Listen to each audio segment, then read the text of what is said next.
Hello guys, welcome back to my channel. কেমন আছো তোমরা সবাই? আশা করছি ভীষণ ভালো আছো। ভগবানের কাছে প্রার্থনা করি তোমরা সবসময় খুব ভালো থেকো।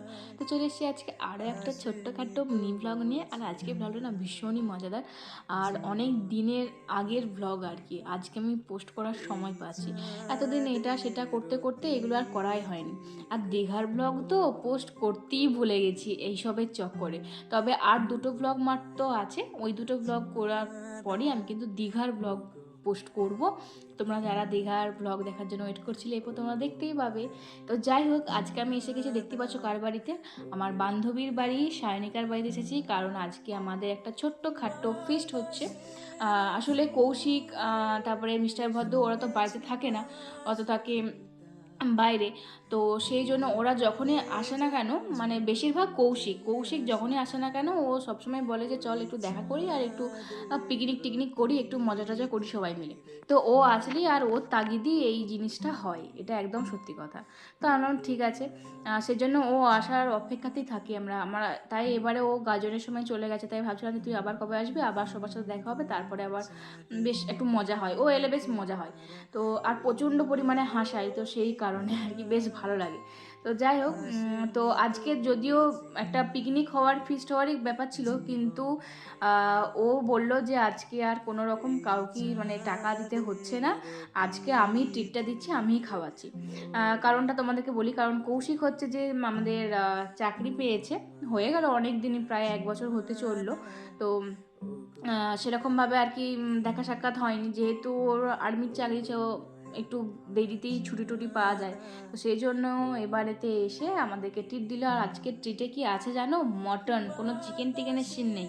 ও প্রথম থেকে বলছিল যে মটনের ফিস্টি হবে পরে, অনেক দিন তো চিকেন হচ্ছে, মটনের ফিস্টিটা হোক।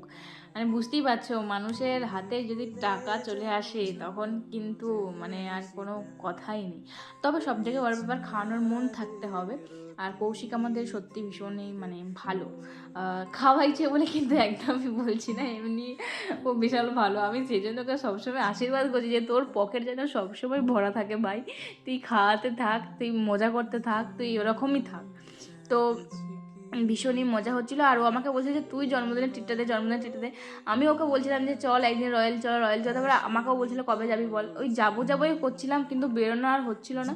এবার সন্ধেবেলা বেরোলে না, কি বলো তো, মা একা হয়ে যায়, সেই জন্য আমার সন্ধেবেলাতে আর বেরোনো মানে ইচ্ছে হয় না খুব একটা, আর ভালোও লাগে না, বেরিয়ে বেরিয়ে আর বেরোনোও হয় না। আর মিস্টার ভদ্র না থাকলে আমি বেরোতেও পারি না, কে নিয়ে যাবে কে দিয়ে আসবে, এখন আর বাবা নেই আর ভাইও থাকে না, তো কী আর হবে, সেজন্য বেরোনো হয় না। তো এই ফিস্টটা হলো সবাই মিলে একসাথে, আমরা যখনই করি না কেন আমরা এই 5 জন মিলেই করি।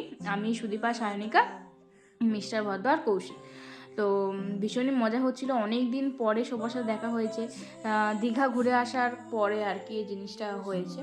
তো সেই জন্য অনেক দিন পর সবার সাথে। তবে আমি একটা জিনিস নিতে ভুলে গেছিলাম, সুদীপার জন্য যে গিফট এনেছিলাম সেদিনে আমি দিতে ভুলে গেছিলাম। তো তোমরা দেখতেই পেয়েছিলে, ওকে সেই গাজনেতে আবার দেখা করে গিফটটা দিয়েছি। এটা কিন্তু গাজনের আগের ব্লগ, তাহলে বুঝতে পারছো কতদিন আগের ব্লগ এটা।